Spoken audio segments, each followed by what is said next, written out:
말씀 나누도록 하겠습니다. 저희 7월 설교 주제가 안오된 거듭남에 있습니다. 여러분 다 아시죠? 그래서 우리가 지금 실제로 그 주제 안에서 벗어나지 않고 있습니다. 구원이라는 것은 거듭남, 주께서 우리에게 말씀하여 주신 것, 하나님께서 우리를 선택하여 주신 것, 그래서 하늘로부터 온 것에 대한 얘기들을 듣고 있고 오늘도 그 연장성의 얘기를 듣게 됩니다. 쉽게 표현하면 복음을 다시 한번 확인하는 과정이니까 여러분 안에 있는 복음이 명확한지 정확한지 확실한지 체크해 보셨으면 좋겠어요. 희미한 복음을 붙잡고 살아가는 사람들이 너무 많은 것 같아요. 오늘 다시 한번 점검해 보시며 내가 받은 구원, 내가 받은 믿음 정확하게 주님 앞에 고백하시는 여러분이 되었으면 좋겠습니다. 실제로 저희가 지금 보고 있는 니고데모와 예수님의 대화는 한 가지의 어려움이 있습니다. 왜냐하면 니고데모는 알아듣지 못하는 가정 속에 그리스도께서는 계속 그것을 설명해 주고 있다는 거죠. 그리고 저희가 거의 한 5, 6주차 가까이 같은 주제를 얘기합니다. 알아듣지 못할지라도 구원받게 되면 알아들을 수 있기 때문에 이 얘기를 해주고 있다는 거죠. 동일한 얘기가 오늘도 반복이 됩니다. 3장 9절에 보니까 니고데모가 예수님께서 얘기합니다. 저번 주 우리의 주제가 뭐였습니까? 육으로 난 사람은 육이고 영으로 난 사람은 영이다. 이해 못하죠? 영으로 난 사람은 영의 것을 이해하지만 육의 사람은 육의 것밖에 이해를 못합니다. 그래서 니고데모와 예수님에 대한 계속 평행선을 끌 수밖에 없습니다. 그래서 9절에 니고데모가 대답하여 이르되 어찌 그러한 일이 있을 수 있습니까? 계속 모르겠다는 얘기를 합니다. 자기 나름대로 답도 제시했어요. 그러면 모태에 들어가면 됩니까? 아니야. 어떻게 그렇게 이해할 수 있어? 육의 사람은 육의 것밖에 이해 못해. 영의 사람은 영의 것을 이해할 거야. 니고데모가 그러면 어떻게 하면 그런 일이 일어날 수 있습니까? 이해를 못한다는 말은 결국 이해할 필요가 없는 겁니까? 그때 주님께서 매우 중요한 얘기들을 오늘 본문에 해줍니다. 그것이 여러분과 제가 읽었던 10절에서 13절이죠. 제가 읽어드리면 이런 얘기죠. 예수께서 그에게 대답하여 이르시되 니고데모에게 한 얘기죠. 너는 이스라엘 선생으로서 이러한 거 모르느냐? 너 예수가 아니라 하나님을 그렇게 믿었다고 얘기하고 성경을 달달달 외운다고 얘기하는데 이 간단한 지기를 모른단 말이야? 너 어떻게 그러면서도 선생이라 할 수 있고 성경을 안다 말할 수 있어? 라고 얘기하는 겁니다. 그리고 진실로 아멘 아멘 내가 이른다. 우리가 아는 것을 말하고 본 것을 정한다. 내가 어려운 거 얘기하는 게 아니라 본 것 말해주고 들은 건 얘기한다. 근데 여기서 굉장히 중요한 얘기가 시작됩니다. 누가 보고 누가 아는 것을 얘기하냐는 거죠. 내가 알고 내가 본 게 아니라 하나님이 본 것과 하나님이 아는 것을 얘기한다는 거예요. 이게 굉장히 어려움입니다. 니고데모는 평생을 하나님의 것을 알았다 생각했고 하나님의 것을 들었다 생각한 겁니다. 그러나 오늘 예수님의 얘기는 너는 평생 하나님의 것을 들은 적도 없고 하나님의 것을 이해한 적도 없다라고 얘기하는 거예요. 그러나 너희가 우리의 증언을 받지 않았다라고 얘기합니다. 그러면서 12절에 내가 땅의 일을 말해도 네가 못 알아듣는데 어떻게 하늘의 것도 말해주겠느냐. 지금 땅 아래에 일어나는 구원의 역사도 이해 못하는데 하늘의 신비로운 그 하나님의 창조의 섭리를 말한들 이거 어떻게 알아듣느냐. 오늘 우리는 그것이 왜 못 알아들어지는 일인지를 이해하게 될 것입니다. 그리고 예수님께서 13절에 하늘에서 내려온 자 곧 인자 외에는 하늘에 올라간 자가 없다. 결국 깨닫게 해주고 이해하게 해주고 그리고 우리로 눈을 밝게 해주는 분이 누구냐. 예수밖에 없다는 얘기예요. 나밖에는 이것을 가르쳐주고 깨닫게 해줄 사람이 없다. 니고데모, 네가 지금 알아두려고 아무리 노력해도 네 안에 선한 것이 없기 때문에 너는 절대 깨달을 수 없어. 그럼 어떻게 깨닫는 줄 알아? 내가 너를 깨닫게 해줄 거야. 실제로 니고데모는 그리스도가 깨닫게 해줍니다. 물론 분리돼서 그리스도와 함께 하지는 않았지만 이날 만남이 우리 오늘 찬양 부를 때 성령이 오셨네. 성령은 오시는 분입니다. 우리가 성령을 붙잡는 게 아니에요. 성령은 택한 자들을 향하여 오시는 분입니다. 니고데모에게 성령이 오셨어요. 그리고 니고데모는 변화되었고 깨닫게 되어 마지막에 그리스도를 장례하는 자리에 서서 그의 신앙을 고백하게 된다는 거죠. 결국 하늘에서 내려온 자, 인자 외에는 하늘에 올라간 자가 없고 그분 외에는 우리가 하늘의 것을 이해하게 도와줄 자가 없다는 겁니다. 자, 여기서 여러분과 제가 믿는 신학의 정수가 드러나고 저희가 5, 6주차 끊임없이 반복하는 안오된의 깊은 뜻이 또다시 조명됩니다. 혹시나 여러분 신학을 모르셔도 여러분 교회 생활을 제법 오래 하셨으면 이런 얘기 혹시 들어보셨습니까? 영성신학이라는 얘기를 혹시 들어보신 적이 있습니까? 영성신학. 여러분 영성신학이 뭡니까? 영성신학, 지금 한국교회는 영성신학에 거의 몸을 던지고 있습니다. 하나님으로부터 신비로운 은혜를 체험하고자, 아니면 신비로운 영성을 경험하고자, 그래서 영성의 은혜를 경험하고자 얼마나 많은 사람들이 자기의 시간과 삶을 소비하고 있는지 모릅니다. 근데 문제는요, 우리의 믿음은 영성신학이 아니다라는 겁니다. 실제로 로마 가톨릭은 영성신학의 정점이죠. 그들은 자기의 삶을 비우고, 아니면 때로는 자기의 삶을 노력해서 하나님 앞에 세우고, 그리고 끊임없는 고행과 노력을 통하여 주의 뜻을 의지하려고 노력합니다. 그래서 한국교회가 요즘 크게는 여러분 영성신학의 가장 큰 모습은 신사도주의 운동이라 불러서 신비로운 체험을 강조하는 것도 있고요. 또 일부 교회들은 로마 가톨릭이 옛날에 했던 영성신학의 자세들, 뭐 여러 가지 이제 신비적인 행동들을 지금 도용해서 교회 안에 그거 많이 하고 있습니다. 그리하면서 이제 더 하나님께 가까이, 더 하나님께 가까이. 영성신학의 캐치프레는 하나님께 더 가까이 가자는 거예요. 그래서 우리가 더 고행하고 노력해서 우리를 비우든지 아니면 주님의 은혜로 채워서 죽게 가자는 거죠. 그러나 그것은 우리가 믿는 신학이 아니에요. 여러분, 오늘 본문에서 예수 그리스도께서 하고 싶은 얘기는 니고데모가 영성신학을 하고 있다는 겁니다. 끊임없이 하나님 앞에 노력했고, 끊임없이 자기의 말씀 앞에서의 순종을 자복하고 있는 자였습니다. 흠잡을 데 없는 자예요. 그러나 주님은 얘기합니다. 아무리 네가 노력해도 깨달을 수 없어. 왜? 하늘에 온 자가 아니며 깨닫게 해줄 수가 없기 때문에. 그래서 여러분, 우리의 신학을 간단하게 한번 따라해 보실까요? 계시신학. 다시 한번 따라해 보십시오. 계시신학. 때로는 표현으로 경건신학이라고 합니다. 여러분, 계시가 뭡니까? 조명하다, 비추다. 빛을 비추다는 뜻이에요. 그래서 요한복음 핵심이 그리스도를 빛으로 1장부터 얘기해서 그분이 비추이는데 사람들이 깨닫지 못하더라는 얘기를 하는 겁니다. 우리의 신학은 계시신학이에요. 우리는 영성신학을 하지 않습니다. 더 노력해서, 더 챙겨서, 더 주님께 가는 게 아니라 주님을 만나는 것이고, 주님이 비춰주시는 거고, 주님이 끌어주는 게 우리가 하는 신학이에요. 우리가 믿는 믿음입니다. 우리의 믿음은 계시 믿음이에요. 주님이 말씀해 주지 않으면 깨달을 수가 없습니다. 그래서 신앙인들은 노력하는 것도 중요하고 깨달아가는 것도 중요합니다. 부정할 수는 없어요. 그러나 가장 중요한 노력과 깨달음이 어디서부터 오느냐? 예수 그리스도의 십자가 그늘 밑에 앉는 것. 십자가를 내가 어떻게 해보려고 막 노동치는 게 아니라 그 밑에 무릎 꿇는 것. 그래서 그분이 하시는 말씀에 귀를 기울이고 나에게 빛을 비춰달라고 하는 행위, 그게 계시예요. 빛이 임하는 겁니다. 이것이 니고데모와 예수님 사이에 이 갭을 줄일 수 없는 가장 큰 어려움이었다는 사실입니다. 제 목소리가 너무 큰가 봅니다. 괜찮으시나요? 예.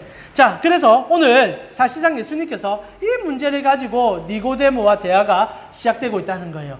안오된 이 계시신학, 그리고 우리가 오해하고 있는 영성신학. 실제로 영성신학을 하고 있는 자기의 것으로 하나님을 붙잡으려고 하는 니고데모에게 그리스도께서 또다시 안오된 위로부터 주는 은혜를 설명하기 위해서 한 사건을 끄집어내어 옵니다. 그게 뭡니까? 오늘 우리가 함께 나누고 싶은 핵심이죠. 민수기에 일어난 불뱀 사건. 몇 주 전에 우리 저번 달입니까? 우리 허소영 전사님께서 또 불뱀 얘기를 해주면서 너무 위트 있게 재밌게 해주셨는데 오늘은 조금 더 깊은, 물론 같은 얘기지만 더 깊은 얘기로 들어가 봤으면 좋겠는데요. 3장 14절에 예수님께서 알아듣지 못하는, 아니 알아들을 수 없는 그에게 그리스도께서 해주고 싶은 답은 3장 14절이었습니다. 우리 같이 한번 읽어보았으면 좋겠습니다. 같이 읽겠습니다. 모세가 광야에서 뱀을 든 것 같이. 자, 안오덴이라는 위로부터 주어진 구원의 은혜를 이해하지 못하는 니고데모에게 주께서 말씀하시기를 모세가 광야에서 뱀을 든 것 같은 그 사건처럼 내가 들릴 때 깨닫게 될 것이야 라고 얘기합니다. 자, 그런데 이 뱀이 들려진 사건이 참 재밌어요. 여기에 안오덴으로 오해하는 우리와 그리고 소위 말하는 계시신학이 어떻게 임하는지를 설명하는 하나님의 단서가 들어있다는 겁니다. 여러분, 이 불뱀 사건 어떻게 일어난지 아십니까? 이 사건은 민수기 21장에서 시작됩니다. 혹시나 성경 있으시면 민수기 21장 한번 찾아보시면 좋을 것 같은데 펴놓고 한번 봅시다. 뒤에 앉아 계신 분들은 많이 더울 수 있습니다. 조금 앞으로 당겨주면 선풍기 바람에 조금 더 시원할 수 있으니까 고생하십니다. 뒤에 앉아 계신 분들. 자, 21장에 보면은 이렇게 시작하지요. 4절에 보니까 백성이 호르산에서 출발하여 홍해 길을 따라 에돔 땅을 우회하려 하였다가 길로 말미암아 백성의 마음이 상하게 됩니다. 그러자 이제 백성들이 하나님과 모세를 향하여 원망을 시작하지요. 어찌하여 우리를 애굽에서 인도해내 이 광야에서 죽게 만듭니까? 물도 없고 먹을 것도 없다라고 얘기합니다. 물론 투정이고 불만입니다. 실제로 하나님께서 반석에 물을 주셨고 최근에 이 10장에도 모세가 반석을 2번 치면서 물을 줬고요. 끊임없이 만나와 메추라기를 줬습니다. 하나님은 부족함 없이 주셨어요. 여기서 여러분 중요한 한 가지 재미있는 사실 하나 얘기해 드릴게요. 하나님은요 언제나 주실 때 완전한 걸 줍니다. 여러분 하나님이 만나를 주고 메추라기를 주는데 완벽품을 주시죠. 하나님은 무언가를 새롭게 만들어 나아가고 조성하고 우리의 손을 거치도록 하지 않아요. 하나님은 줄 때는 재료를 줘서 뭔가를 더 하려고 하는 게 아니라, 물론 메추라기는 그들의 원망 속에 준 거지만 만나 그 자체는 그냥 바로 먹을 수 있는 걸 줘요. 이게 하나님의 은혜입니다. 하나님은 언제나 완전한 걸 줘요. 완벽할 주고, 그리고 그분 자체가 완전함이기 때문에 그분이 주는 것은 다 완전합니다. 그래서 하나님은 언제나 모든 것에 깨끗함과 완전함을 주는 분이에요. 이스라엘 백성들이 광야에서 그걸 먹었거든요. 그런데도 불평합니다. 왜냐하면 자기가 원하는 것보다는 모자라다는 생각을 그들 속에 했기 때문이죠. 그러자 결국 그들이 불평을 합니다. 물도 없다. 먹을 것도 없다. 그리고 늘 주는 이 하찮은 음식, 만나와 메추라기, 우리 질렸다. 이해는 됩니다. 한 1, 2년 먹어서 모르실까? 이쯤 때, 10수년 흘렀을 때거든요. 그러니까 불평불만이 나온 거예요. 그러자 이제 하나님께서 어떤 일을 합니까? 6절에 여호와께서 불뱀들을 백성 중에 보내어 백성을 물게 하심으로 이스라엘 백성 중에 죽은 자가 많아졌다. 이게 불뱀 사건입니다. 자, 원인과 결과는 명확합니다. 이스라엘 백성들이 길로 인하여, 물로 인하여, 밥으로 인하여, 환경으로 인하여 불평불만을 시작했습니다. 하나님이 화가 나신 거예요. 뭐라고? 그렇게 완전한 것을 줘도, 완벽한 것을 줘도 불평하는 너희는 더 이상 용납이 되지 않는다. 이제 한번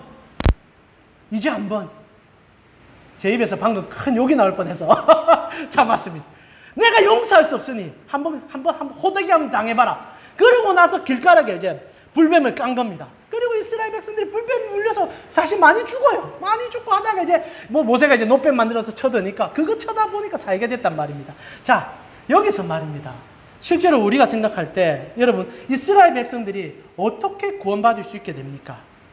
민수기 21장 9절에는 그 답을 이렇게 제시하고 오늘 본문에도 비슷한 얘기를 하지요. 민수기 21장 9절에 모세가 놋뱀을 만들어 장대 위에 다니 뱀에게 물린 자가 놋뱀을 쳐다본 즉 모두 살았다라고 되어 있습니다. 모두 살았다. 자, 원인과 결과를 한번 따져봅시다. 원인은 이스라엘 백성들이 불평을 해서 그 불평에 하나님께서 트리거가 발사됐습니다. 이 못된 놈들 어떻게 내가 그렇게 잘해주는데 불평을 해. 그리고 불뱀을 보냈어요. 그리고 그들이 어떻게 삽니까? 하나님께서 명령하신 대로 놋뱀을 쳐다보니까 살게 되었습니다. 자, 문제는요. 여러분 이렇게 이해하고 계십니까? 그럼 이스라엘 백성들이 사는 방법이 뭡니까? 한번 속으로 한번 생각해 보시죠. 여러분이 이스라엘 백성들이 살아난 방법이 뭡니까? 놋뱀을 쳐다보아서. 진짜입니까? 이게 영성신학이 되어버린다는 겁니다. 여러분 말은 맞아요. 놋뱀을 쳐다본 자는 다 살았어요. 그런데 놋뱀을 쳐다본 사람들 안에서 놋뱀을 쳐다보았기 때문에 살아남았다는 자신만의 계획과 방법이 생겨버리고 있다는 거죠. 말이 조금 어려울 수 있는데요. 실제로 이 놋뱀 사슴을 예수님께서 들어준 거는 이스라엘 백성들의 요상한 믿음이 생긴 겁니다. 놋뱀을 쳐들었다. 그리고 그것을 바라봤다. 그리고 그걸 바라봤기 때문에 믿어서 살았다. 이곳에는 놋뱀을 바라봤다는 나의 의지와 노력이 들어가 있다는 사실을 부정하기가 쉽지 않다는 거예요. 결국 구원이라는 것은 내가 놋뱀을 쳐다보았기 때문에 살았다라는 원인과 결과가 조명됩니다. 맞습니까? 아닙니까? 맞잖아요. 근데 이게 이스라엘 백성들은 얼마나 잔혹하게 끌어갔고 지금까지 하나님의 깊은 은혜를 못 보게 만드는지 모릅니다.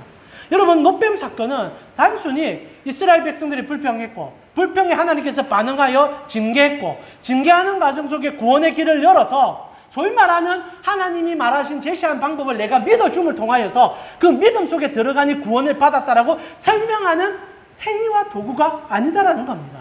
실제로 이 불뱀 사건을 엄밀히 추적해보면 불평할 수밖에 없는 우리를 만나게 돼요.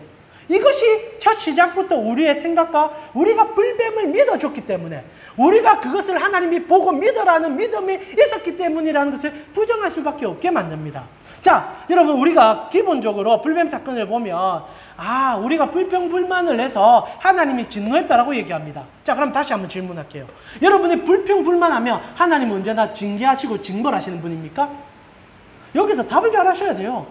그럼 우리 이 자리에 앉아 있는 사람 아무도 없습니다. 이번 한 주도 저는 불평불만이 많았어요.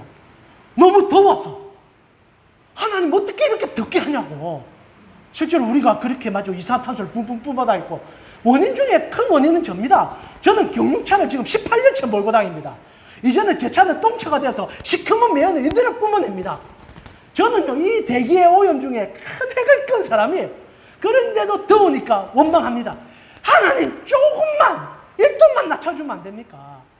실제로요, 불뱀 사건은 간악한 우리가 평소에 가지고 있는 삶의 어려움과 환경 속에서 나오는 불평불만의 모든 과정들을 내포합니다. 한번 추적해 볼까요? 불뱀 사건은 그렇게 여러분 단순한 사건이 아닙니다. 여러분, 민수기 21장을 우리 보기 전에 20장으로 좀 넘어갔으면 좋겠는데, 자, 트릭은 이렇게 시작되었습니다. 21장의 5절에 보니까 백성과 하나님과 모세를 향하여, 백성이 하나님과 모세를 향하여 원망하여 어째서 애굽에서 우리를 이렇게 인도했느냐, 그래서 우리가 하찮은 음식대로 불평한다. 원인과 결과를 이렇게 함축해서 설명해 줬습니다. 그런데 이 얘기 속에는 진짜 많은 스토리가 내포되어 있다는 거예요. 그것은 20장부터 시작되는 긴 스토리의 정점이었습니다. 20장을 넘어가니까 이스라엘 백성들이 어떤 일을 경험하느냐, 20장 1절부터 여러분 성경 한번 보면서 합시다. 민수기 20장 1절입니다. 제가 출애굽기 설교할 때도, 출애굽기 강의할 때도 얘기했던데 아시는 분은 한 번 더 리마인딩 해보시고 그리고 한번 다시 한번 정립해 보십시오. 민수기 20장 1절에 첫 달에 이스라엘 자손이 이제 신광야에 도착했습니다. 그러자 백성이 가데스에 머무르자 거기서 이제 미리암이 죽게 됩니다. 자, 가데스라는 곳은요, 이스라엘 백성들에게 늘 하나의 단점과 같은 곳이었습니다. 이곳에서 이스라엘 백성들이 12명의 정탐꾼을 보내서 어려움도 있었고, 그런 환경 속에서 여기서 이제 40년의 이제 헤매는 광야 생활이 시작됐죠. 어떻게 보면 본인들의 죄악과 본인들의 실수가 명확하게 형용되어 있는 장소입니다. 그런데 그곳에서 한 사람이 죽는데 미리암이 죽어요. 참 미리암 고생 많이 했습니다. 모세와 함께 동역자로 살아오다가 때로 욕심도 부려다가 나병도 한번 걸리기도 하고, 그런 과정 속에 회심해서 또 모세를 도와주고 참 어려운 가운데 어머니 같은 모습으로 이스라엘을 다독이면서 왔단 말입니다. 그런데 그가 이제 노환이 와서 나이가 많아서 죽었습니다. 사실 죽어도 일찌감치 죽을 사람들인데 아직까지 버티고 있어요. 이때 모세 나이가 110세가 넘었지 않습니까? 미리암은 누나예요. 살 만큼 살았습니다. 그러나 아무리 오래 살아도 사랑한 사람이 우리 사이를 떠나가는 것은 우리를 충격이죠. 미리암이 갑자기 죽습니다. 그러자 사람들이 충격을 받아요. 와, 어떻게 하나님의 사람이 저렇게 허망하게 갈 수 있는가. 당연히 가는 길인데도 마음의 상처를 받죠. 그러자 2절에 미리암이 죽었는데 연달아 연쇄적으로 사건이 하나 터집니다. 2절에 회중이 물이 없으므로 모세와 아론에게 데리기 시작합니다. 미리암이 죽어서 장사 지낸 지 얼마 안 됐는데 물이 떨어져 버린 거예요. 그전까지 잘 나오던 그 천연 광천수가 갑자기 끊기는 겁니다. 그러니까 이스라엘 백성들이 이제 불만이 시작된 거예요. 물이 없으면 당연히 광야에서 고통스럽죠. 당연히 힘들죠. 여러분, 하루라도 물 없이 살아보십시오. 살 수 있습니까? 태양빛이 쏟아드는, 사실 지금 저 목이 굉장히 말라요. 앞에 에어컨 바람이 잘 안 오거든요. 여기서 사례가 들렸습니다. 얼마나 더운지 모릅니다. 그럼 저는 아마 물을 계속 찾겠죠. 이스라엘 백성들이 같은 마음이었을 겁니다. 목 말랐어요. 목이 말라서 이제 부정 불평 이제 나옵니다. 저는 이게 어찌 보면 시스템적으로 당연할 수 있다 생각하고 저도 하는 불만입니다. 저도 하는 불평일 수 있어요. 그런데 이 불평의 결과가 심각합니다. 이전에는 그냥 불평하면 하나님께서 막 그냥 덮어주고 때로는 그냥 좀 뭘 하다가 그냥 이제 넘어주는 상황들이 있었는데 어떤 일이 생기느냐. 이때 이제 모세가 자기도 이제 못 견디는 거예요. 너무 힘드니까 괜찮습니다. 괜찮습니다. 예. 아론이 되고 싶으십니까? 예. 고맙습니다. 예. 제가 지금 순간 당황을 해서 어디까지 얘기했습니까? 설교 잘 듣고 계시죠? 예, 미리암이 죽고 아론과 이제 모세가 이스라엘 백성들이 물 달라 하니까 이제 모세도 이제 견디지 못하는 거예요. 누이가 죽었습니다. 그 장례 지낸 지 얼마도 안 됐는데 사람들이 쳐다와서 감내나라 빼내라 하는 거예요. 이게 우리입니다. 사실 남이 무슨 일 당하는지 잠시는 신경 써주지만 결국 내 문제에 잠식되어서 내 문제가 제일 중요한 거예요. 장례 지낸 지 얼마 안 된 모세 찾아가서 물레 나가라고 난리가 난 거예요. 이게 모세가 분노가 치밀어 오른 겁니다. 이전에 그래 오나왔던 모세도 이 상황에서는 절제가 안 된 거예요. 그래서 모세가 한 일이 뭡니까? 너무 화가 나서 지팡이를 들고 반석을 2번 내리치는 거예요. 하나님은 물이 나오라 말만 하면 된댔는데 모세가 자기 분을 못 이겨서 반석에 지팡이를 2개 팍팍 쳤어요. 속이 시원했을 것 같아요. 진짜. 그러면서 생각했을 거예요. 이스라엘 백성들은 이 반석에 넣고 내가 친다. 으악! 그러나 실제로 하나님께서는 그 자리에 하나님이 계셨다 얘기하거든요. 팍팍 칩니다. 그러자 초정력 강층수가 팍 터져 나오는 거예요. 이스라엘이 할렐루야 막 좋아했습니다. 근데 하나님 화를 내시는 거예요. 그리고 누구에게 화를 내느냐? 모세에게 화를 내는 겁니다. 나의 거룩함을 네가 엉뚱하게 드러냈다. 어떻게 분노함으로 내 일을 드러낼 수 있느냐라고 얘기한 거죠. 그리고 나서 어떤 일이 생깁니까? 11절 보니까 자 방금 했던 얘기가 11절에 12절에 이렇게 되어 있죠. 모세가 그의 손을 들어 그의 지팡이로 반석을 2번 치니 물이 많이 솟아나므로 그것도 많이 나온 거예요. 그러자 회중들이 그 짐승이 기뻐했습니다. 그러자 여호와께서 모세와 아론에게 이릅니다. 너희가 나를 믿지 아니하고 이스라엘 작손의 목전에서 내 거룩함을 나타내지 아니한 거로 너희는 이 회중을 내가 그들에게 준 땅으로 인도하지 못하게 될 것이다. 자, 하나님이 2번째 불의함으로 나타납니다. 자, 첫 번째 불의함은 물을 안 줘서 하나님께서 미리암이 죽는 사정 속에서 이스라엘에 대해서 화를 내셨어요. 그러자 그것을 통하여 모세가 분노하니까 하나님께서 어떻게 합니까?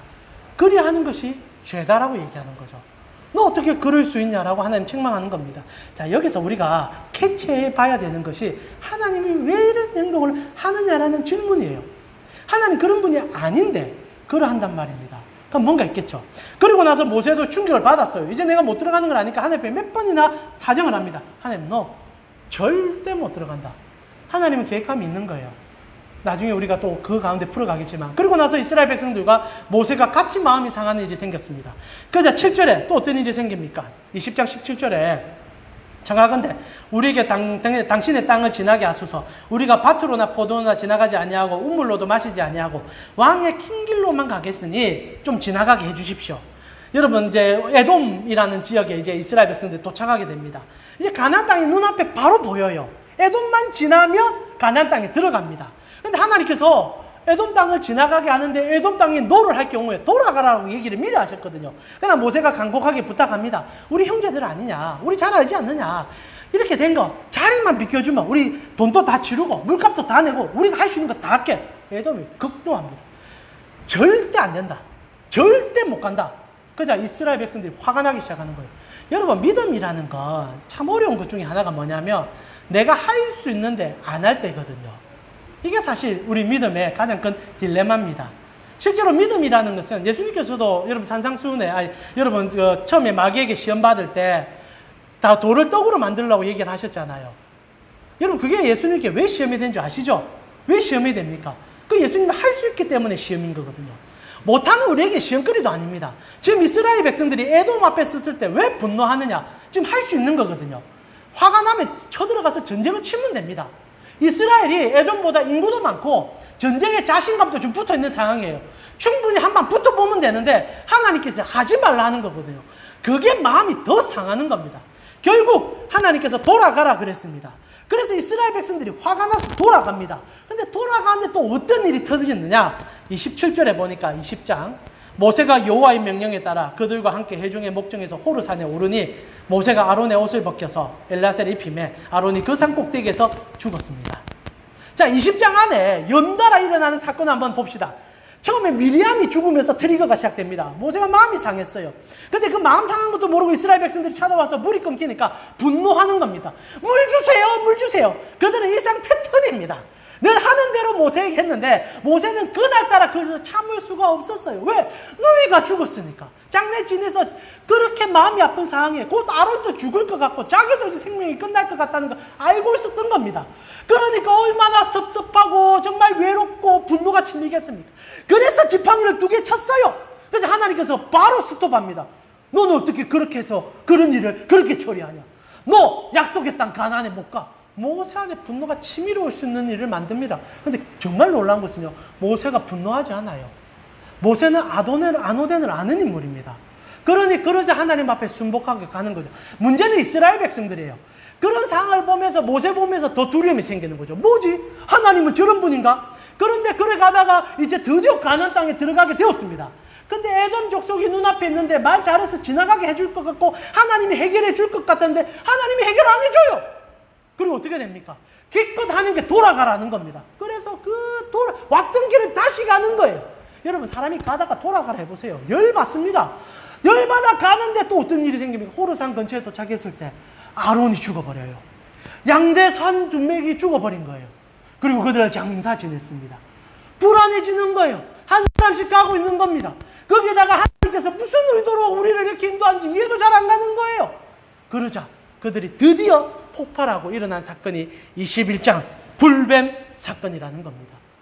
자, 다시 물어보겠습니다. 하나님께서 이스라엘 백성들이 불평불만을 한다고 징계하셨다라고 얘기하고 계시긴 합니다만은 진짜 이스라엘 백성들이 불평불만을 안 하면 그들이 가나안 땅에 들어갈 수 있었을까요? 아니, 이렇게 질문해 봅시다. 그들이 불뱀을 만난 게 진짜 불평불만을 하는 그들의 불신앙 때문이었을까요? 그러면 여러분은 구원받을 수 있습니까? 이스라엘과 똑같은 일을 여러분이 경험하고 있다면 불평 안 할 자신이 있습니까? 저는 없습니다. 저는 진짜 없을 것 같아요. 이렇게 예를 한번 들어볼까요? 제가 가게를 차렸습니다. 교회가 너무 힘들어져서 여러분 다 떠나가지고 제가 드디어 아이고 하나님 내버렸다 싶어가지고 그런 일은 없습니다. 상상입니다. 그래서 이 바로 앞에 저 지금 고깃집이 지금 문을 닫아가 제가 임대된 거 제가 이제 매입을 했어요. 제가 이제 전세를 냈습니다. 그리고 제가 이제 저희 안에 손맛을 여러분 어느 정도 알고 계시지 않습니까? 그래서 떡볶이집. 제가 저희 안에 떡볶이는 정말 칭찬합니다. 너무 맛있어요. 그래서 이 동네 모든 분식점을 내가 평정하겠다 가게를 열었습니다. 그러고 나서 이제 가게를 여니까 저희 부모 형제들이 도와주기 시작했습니다. 와서 이제 여러 가지 이제 일들 하시고 아버지도 통영에서 올라와서 손 거들어 주겠다 하고 우리 장인어른도 와서 도와줍니다. 이게 정말 경방스러운 얘기인데 한참 일하고 있는데 가게가 좀 장사 좀 잘 되고 있었어요. 근데 덜컥 코로나가 터져버렸습니다. 코로나 터진 거예요. 또다시 코로나2가 온 거예요. 그러자 떡볶이 누가 사 먹습니까? 길거리에 내놓은 거. 한번 안 먹어서 이제 굉장히 어려움이 막 치고 있는데 그런 과정 속에서 함께 열심히 도와주는 저희 아버지께서 드디어 이제 지구의 이제 삶을 이제 마무리하시고 돌아가시게 된 겁니다. 너무 힘들었어요. 힘든데 이 힘듦을 모르는 우리 아이들이 찾아와서 아빠 우리 떡볶이는 언제 만들어? 이 코로나는 언제 끝나? 우리 늘 기도하는 하나님은 어디 계신 거야? 이 얘기하는 겁니다. 내가 너무 힘든 거예요.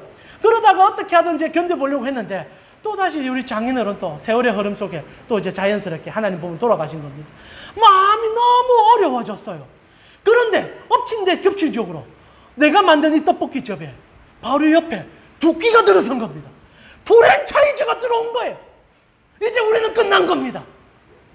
자, 그럼 저는 어떻게 할 것 같습니까? 아마 제 가게를 엎어버리고 밤새도록 두끼 쳐다보면서 울면서 하나님 이럴 수는 없습니다. 나에게 이 시작할 때 그리도 말씀하셨던 하나님은 어디 가셨습니까? 하나님 당신은 진짜 신실하신 분이 맞습니까? 울고불고 난리 날 것 같아요. 그런데 말입니다. 이게 합당한 일입니까? 자, 제가 분노하고 이스라엘이 분노하고 지금 불평하는 이유는 뭡니까? 잘 생각해 보십시오. 이 모든 원인과 결과에 하나님이 계시다는 생각 때문입니다. 만약 우리가 하나님을 믿지 않았다면, 우리가 하나님을 몰랐다면 이런 불평도 불만도 안 했을 겁니다. 당연히 일어날 수 있는 일이기 때문이죠. 자, 우리 한번 엄밀히 한번 따져봅시다. 노쇠됐습니다. 나이가 많이 들었습니다. 아론과 미리암은 110세를 넘어 살았던 사람들입니다. 죽는 게 당연합니까? 안 죽는 게 당연합니까? 이때까지 살은 게 복 아닙니까? 그래 갔습니다. 물이 나오지 않았습니다. 광야에 물이 나오는 게 기적입니까? 물이 안 나오는 게 일상입니까? 제가 볼 때 물이 안 나오는 게 일상인데 하나님께서 이때까지 기적으로 살려주신 겁니다. 단 한 번 안 나온 게 문제고 3일 안 나온 게 문제라면 문제겠지요. 자, 모세가 반석을 2번 치는데 화를 냈습니다. 화를 내미 하나님께서 사실 가나안 땅에 못 들어가는 얘기라고 했었습니다. 모세에게는 억울할 수 있습니다. 그러나 모세는 그것을 수용했습니다. 왜요? 모세는 하나님이 그 가운데도 뜻이 있음을 알았기 때문이죠. 이스라엘과 모세의 차이는 여기 있는 것 같습니다. 이스라엘 백성들은 불평하면서 원인과 결과를 하나님 앞에 맡겨드립니다. 그러나 모세는 반석을 2번 치면서 분노했습니다. 그러나 하나님께서 분명히 같은 얘기를 하는데도 모세는 그 분노를 하나님께 들고 가지 않습니다. 왜냐하면 분노한 건 나이기 때문입니다. 그리고 철저하게 나의 결과로는 하나님 앞에 갈 수 없음을 깨달았기 때문입니다. 이스라엘 백성들에게 있어서 지금 우리가 읽는 본문 속에 이것이 마치 물뱀을 쳐다보며 살 수 있다는 믿음을 이끌어가는 이유 중에 하나는 모든 것의 원인과 결과 속에 하나님께서 우리에게 그것을 허락했다는 생각이 깊숙이 들어있기 때문입니다. 물론 여러분 어렵게 생각할 수 있습니다. 성도로서 이 세상을 살아가면서 하나님이 하시는 일이 없다라고 말하는 자체가 불신앙이죠. 저는 숨 쉬는 것부터 움직이는 것까지 하나님이 다 하시는 거라고 인정합니다. 그러나 그 하심이 오직 사랑과 평온과 우리를 기뻐하심으로 하시는 일이지 우리를 골탕 먹이고 시험하고 우리가 넘어지게 만들기 위한 수단과 방법은 아니라고 생각합니다. 하나님께서 불뱀을 보냈습니다. 여러분 불뱀이 온 것이 하나님이 보냈다라고 기록되어 있는데 여러분 엄밀히 따져봅시다. 광야 생활하면서 이때까지 불뱀을 안 만난 게 기적입니까? 이날 만난 게 엉뚱한 일입니까? 하나님이 하신 일입니까? 이전에 안 한 게 기적이지 그날은 일상의 당연함일 줄 모릅니다. 우리는 언제나 어려움을 만날 수밖에 없고 불의함을 당할 수밖에 없고 위기 가운데 살 수밖에 없습니다. 그리고 그 원인과 결과가 누구로부터입니까? 하나님 아니에요. 우리예요, 우리. 아담이 죄를 지었습니다. 하나님과 분리를 경험했어요. 그리고 하고 인생에 뭐가 들어옵니까? 죽음이 들어왔어요. 저는요, 아담이 만약에 죄를 짓지 않았다면 아담에게는 하나님께서 죄를 짓지 않을 권한을 주셨어요. 아담은 죄를 선택할 권한이 있었습니다. 그런데 그는 서해를 선택해버렸어요. 그리고 하나님이 약속한 대로 죽음이 들어왔어요. 영으로 죽었고 물리적인 죽음도 들어왔어요. 그래서 그 죽음의 결과로 아론이 죽은 거고 미리암이 죽은 겁니다. 죽음은 우리의 죄값이에요. 그리고 나아가 개인의 죄도 언제나 그 죄값의 트리거를 불러옵니다. 이스라엘 백성들이 광야에서 나아가 하나님 앞에 살아가면서 대부분 불평, 불만은 자기 속의 정욕과 욕심 때문이었습니다. 다시 한번 말하지만 하나님 안 준 적이 없어요. 완벽하게 다 줬습니다. 처음부터 만나를 시작하자마자 주셨어요. 그리고 하나님께서 고기도 이스라엘 백성들이 이집트로부터 얼마나 많은 고기를 받고 출발하게 했는지 모릅니다. 마음만 먹으면 고기를 먹을 수 있는데도 내 거 안 놓치려고, 내 거 안 바치려고 하나님 앞에 불평을 들고 간 겁니다. 고기가 있는데도 더 달라고 한 거예요. 그리고 하나님께서 고기를 줬어요. 물론 하나님께서 징벌하심으로 그들의 죄악을 깨닫게 해주기 위하여 그래 하신 거죠. 중요한 것은요, 원인과 결과의 트리거가 나에게로부터였다라는 거예요. 우리로부터였다는 겁니다. 불뱀이 오는 것도 당연한 걸 줄도 몰라요. 그런데 말입니다. 언제나 우리는 그 모든 어려움이 생기며 하나님의 탓을 한다는 거예요. 이것을 우리가 전도하는 용어 속에서도 제가 한번 찾아서 여러분에게 자주 말씀드립니다. 여러분 절대 오해하고 착각하지 마세요. 구원은요, 여러분이 무엇을 붙잡아서 일어나는 것이 아니라 어떤 행위를 한 게 아니에요. 여러분, 우리가 복음 전도할 때 이런 말 하지 않습니까? 예수 천당 불신지요. 제가 이 얘기 자주 해드립니다. 여러분 무슨 말인지 아시겠죠? 제가 어떤 말 할 줄도 아실 것 같고, 이 말에 오류가 있지 않습니까? 여러분 어떤 말이 오류입니까? 예수 천당 불신지옥에 어떤 말이 오류가 됩니까? 아, 감사합니다. 그래 많이 설교를 해도 여러분이 오늘 한 두세 분 빼고는 눈빛이 무슨 얘기야? 이런 눈빛을 하고 있습니다. 자, 여러분 우리가 너무 쉽게 요즘 그런 평 쓰면은 돌 맞아서 안 하지 말든 기분 나쁘다고 그런 소리 안 하는데 실제로 이 말에는 오류 자체가 크게 담겨져 있습니다. 저는 예수님 덕분에 천국 가는 거는 너무나 당연한 말이라고 생각합니다. 그러나 예수님 때문에 지옥 가는 건 아니라고 생각해요. 여러분 예수 천당 불신지옥이라고 되어 있습니다. 예수님 안 믿으면 지옥 간다고 되어 있단 말입니다. 여러분 진짜 예수님 안 믿으면 지옥 갑니까? 불뱀 사건은 그것을 얘기하는 거예요. 예수 안 믿어서 지옥 가는 게 아니라 우리 죄 때문에 지옥 가는 거예요. 내 죄 때문에 지옥 갑니다.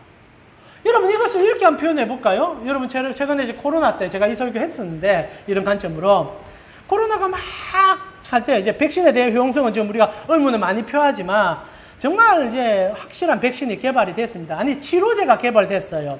치료제가 개발돼서 제가 이제 그 소식을 먼저 들었습니다. 그러고 나서 우리 가온 식구들에게 제가 코로나 치료제가 나왔다. 지금 보건소에서 공짜로 맞춰준다. 가자 얘기했습니다. 그런데 한국 사회 어떤 분위기입니까? 문재인이 또 주사파의 역할을 하기 때문에 그 코로나를 이용했다. 거기다가 어떤 얘기도 했습니까? 마이크로 소프트사 회장이 우리를 조종하기 위해서 반도체를 주사에 집어넣었다. 야, 어떻게 난 그런 주사 있으면 한번 맞아보고 싶어요. 제발 나를 좀 조종해서 나를 좀 이렇게 선진인간 좀 만들어줬으면 좋겠는데, 그런 얘기가 매몰차니까 사람들이 안 맞았어요. 거절한 이유야 여러 가지겠지만 노를 했단 말입니다. 그러다가 코로나 덥석 걸려서 그 초기에 얼마나 많은 사람들이 죽었습니까? 자, 그때 우리가 물어봅시다. 그 사람이 죽은 이유가 치료약 때문입니까? 아니면 그 사람이 주사를 안 맞았기 때문입니까? 그 사람이 주사를 안 맞았기 때문이에요. 치료약은 문제가 없어요. 예수는 백신이요. 예수는 치료제입니다. 하나님이 우리가 죄 가운데 떨어져 있기 때문에 살려주고 싶어서 주신 분이 예수예요. 그분은 우리 죄값을 그의 몸으로 담당하셨고 우리로 그 구원의 역사를 이끌어주시는 유일한 분일 뿐입니다. 그런데 왜 예수를 안 믿었기 때문에 지옥 간단 말하고 예수를 제대로 안 믿었기 때문에 문제가 생긴다고 얘기합니까? 예수는 그런 분이 아니에요. 아들을 죽기까지 사랑하는 분이 우리에게 못 줄 게 뭐가 있겠습니까? 근데 내 사업이 좀 안 되기 때문에 그게 하나님을 제대로 안 믿었기 때문이다? 내가 지금 망해가는 게 내 신앙이 굳건하지 않았기 때문이다? 내가 기도를 더 많이 안 했으니까 하나님이 내 기업체를 망하게 했다? 이게 다 영성신학이고 불뱀을 오해하게 만든 신학이라는 거예요. 아니에요. 그거 다 우리 죄값이고 우리가 잘못한 거예요. 때로는 우리가 기회를 잘못 만날 수도 있겠죠. 사업을 하다가 성공하는 사람도 있고 망하는 사람도 있습니다. 다 성공할 수 없어요. 근데 성공 못하면 하나님 탓합니다. 근데 성공하면 내 탓해요. 내가 하나님을 너무 잘 믿어서부터 시작해서 내가 자질적으로. 제가 최근에 가장 충격적으로 들었던 말이 우리 그 목회자 모임에서 가서 제가 한번 얘기 드렸나 모르겠습니다. 한 5명이서 모여서 얘기하는데 서울에서 개척했는데 성공한 여기 여러 가지 이제 교회들의 얘기를 하더라고요. 제 친구들이 얘기를 합니다. 다들 어렵게 목회를 하고 있습니다. 그러면서 성공한 케이스들을 얘기합니다. 어떤 교회는 개척한 지 3년 됐는데 한 150명 모이더라. 근데 그 노하우가 뭔 줄 알아? 예배 시작 전에 기도를 1시간씩 하니까 하나님께서 복을 줬더라. 그렇게 얘기하는 이유가 실제로 이제 개척했던 그분이 그 얘기를 했기 때문이에요. 그래서 제가 질문했어요. 그러면 우리 같이 목회하고 있는데 누구 기도 안 하나? 아니, 우리도 기도하는데. 그럼 누구는 그렇게 식으로 기도 안 해서 안 된 거가? 아니, 그건 아닌데. 근데 왜 그렇게 생각해? 그거 진짜 지금 너희 복음을 오해하는 거야. 만약 그렇게 우리가 평가를 내린다면 결국 교회 부흥이 원인과 결과가 그렇게 맞아떨어진다면 누가 더 노력했나 교회를 성공하게 만드는 건데, 그래 말한다면 너희도 그렇게 했는데 못하는 것은 너희는 하나님께 버림받은 게 되잖아. 그럼 너희 목사 아닌 거네? 너가 제대로 목회 못한 거네? 친구, 유어머니죠. 아무 말 못해요. 여러분, 불뱀 사건은 그런 원인과 결과를 우리에게 보여주는 사건이 아닙니다. 불평했다고 하나님이 징벌한 게 아니에요. 진짜 불뱀 사건의 목적이 뭡니까? 안오된. 그래서 오늘 본문에 우리에게 무슨 얘기를 해주십니까? 예수님께서. 자, 14절에서 15절 한번 읽어볼까요? 3장 14절에서 15절입니다. 우리 같이 한번 읽어보았으면 좋겠습니다. 14절에서 15절 우리 같이 읽어보겠습니다. 모세가 광야에서 뱀을 든 것 같이 인자도 들려야 하리니 이는 그를 믿는 자마다 영생을 얻게 하려 하심이라. 믿어라. 믿기 때문에 구원받는다. 너희 믿음이 탁월하기 때문에 주님께 사랑받는다. 이 얘기가 아닙니다. 가장 먼저는 인자가 들린다는 얘기예요. 하나님이 너희를 위해서 들림받는다는 얘기입니다. 이게 구원의 첫 시작이라는 얘기예요. 내가 믿었기 때문에, 누군가가 더 잘 믿었기 때문에, 더 강하게 믿었기 때문에 구원이 더 완성이 된 게 아니라 인자가 들렸기 때문에, 인자가 안오된 하셨기 때문에, 그분이 우리 대신 죽어주셨기 때문에 우리의 구원이 시작됐다는 겁니다. 그래서 선물이 된 것이고, 그래서 사랑으로 우리에게 다가오셨다는 얘기예요. 오늘 니고데모에게 예수님께서 그 얘기를 해주고 싶은, 이 자리에 앉아 계신 우리 성도님에게 그 얘기를 해주고 싶은 겁니다. 구원은 우리로부터가 아니라 하나님으로부터였고 하나님이 여러분을 사랑하여 예수를 죽여 주신 것입니다. 여기에는 우리가 무엇을 해서 우리가 어떤 공로를 들여서 이루어진 건 단 하나도 없습니다. 오직 선물이고 오직 사랑이고 오직 기쁨입니다.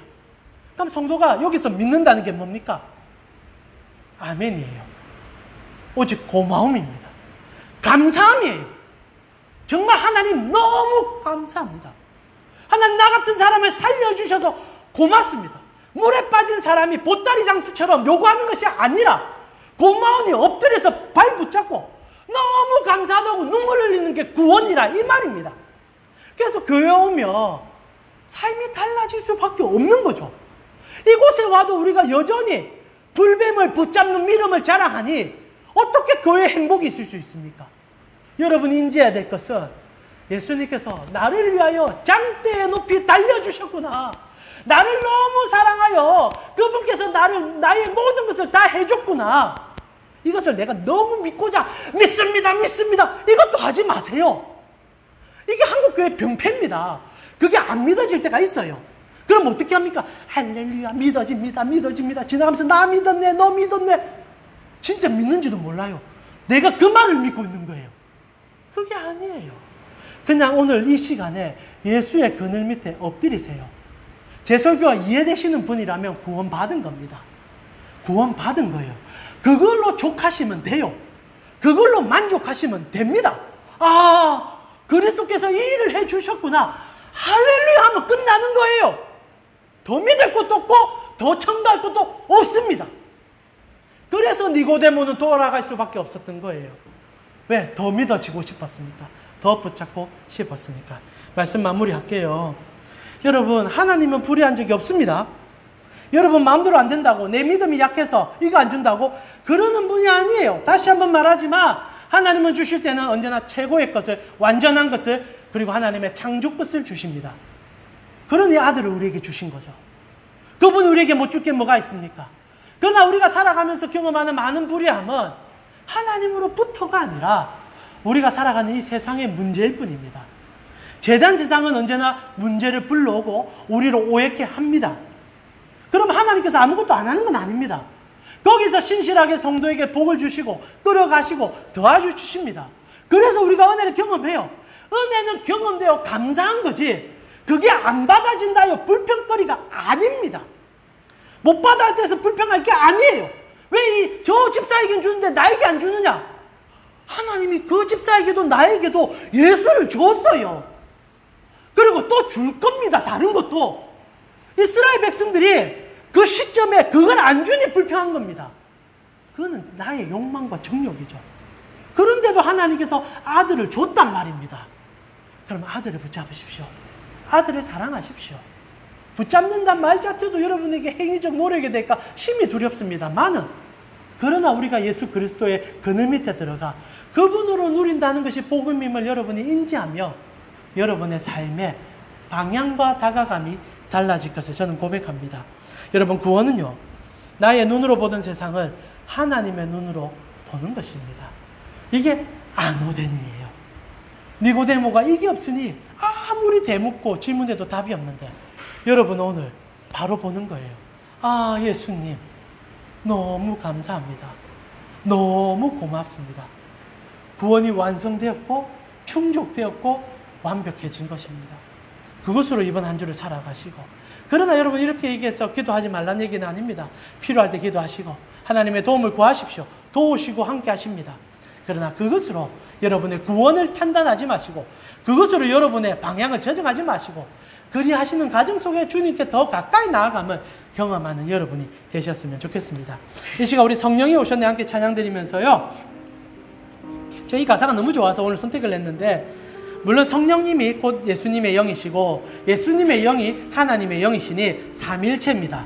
그런 관점 속에서 이렇게 가사가 되어 있죠. 험한 시절 지날 때 깊은 한숨 내쉴 때 인생의 고비고비의 인생의 제됨을 살아갈 때 그런 풍경 보시고 탄식하는 유일한 분은 우리 하나님밖에 없는 거예요. 그래서 그와 같이 버려진 우리를 위하여 하나님께서 약속해 주셨는데 성령을 위로부터 보내어 주신 거라는 거죠. 우리가 성령을 달라한 게 아닙니다. 성령이 나를 채워주세요라고 한 것도 아닙니다. 성령을 주신 거예요. 부어주셨어요. 부어주셨어요. 안오된 해줬단 말입니다. 그리고 그것으로 기뻐하고 그것으로 즐거워하니 눈을 들어보니 그리스도가 나와 함께 하시고 이 세상의 고난 속에서도 나를 놓지 아니고 끝까지 책임지신 그분이 보인단 말입니다. 이게 영의 눈이 열린 거예요.